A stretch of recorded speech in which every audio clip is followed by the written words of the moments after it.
How do you feel about the U.S. strikes on Iran? I'm so happy, so thankful to Donald Trump. We were oppressed for decades, tortured, imprisoned, silenced. Now there is light at the end of the tunnel. The regime is finally being hit. Thank you, Trump. When did you escape Iran? A long time ago.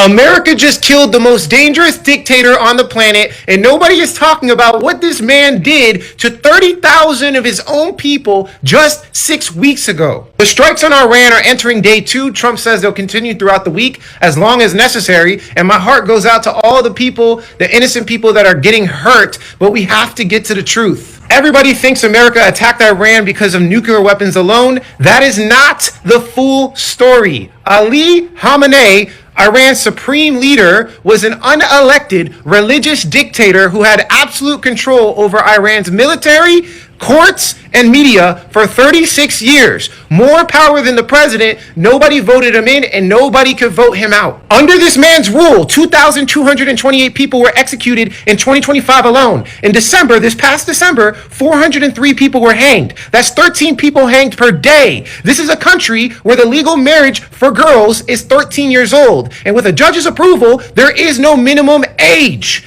Marital rape is not a crime in this country. Being gay is punishable by death.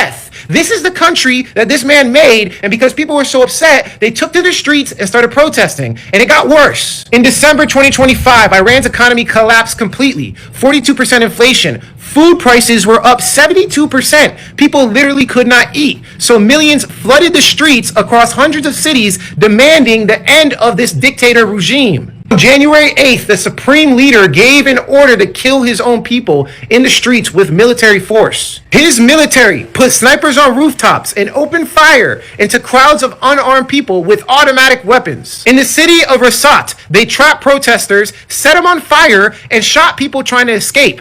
They actually went to hospitals and executed wounded protesters in their bed. There was one 17-year-old kid that got shot in the back, went to the hospital, and security forces a bullet in his head while he was still hooked up to an IV. Then they told his mother, sign this paper saying your son was one of our soldiers or you will not get his body back. Then they shut down the entire internet so the world could not see any of it. Iran's own internal documents estimate over 30,000 killed in 48 hours, the deadliest two-day massacre of civilians in modern history. So when people are asking why is America doing this, sure, it's because of the nuclear bombs, but it's also because of this radical ideology. If they do that to their own people, why won't they do something even crazier to the other sides of the world? Romans 13:4 says, he does not bear the sword in vain, for he is a servant of God, an avenger who carries out God's wrath to the wrongdoer. It's talking about the leaders that are above us. The Bible says God establishes governing authorities to protect the innocent and restrain evil. I don't think it's a coincidence that this guy ordered the slaughter of men, women, and children. 6 weeks later, he's gone. All I gotta say is do not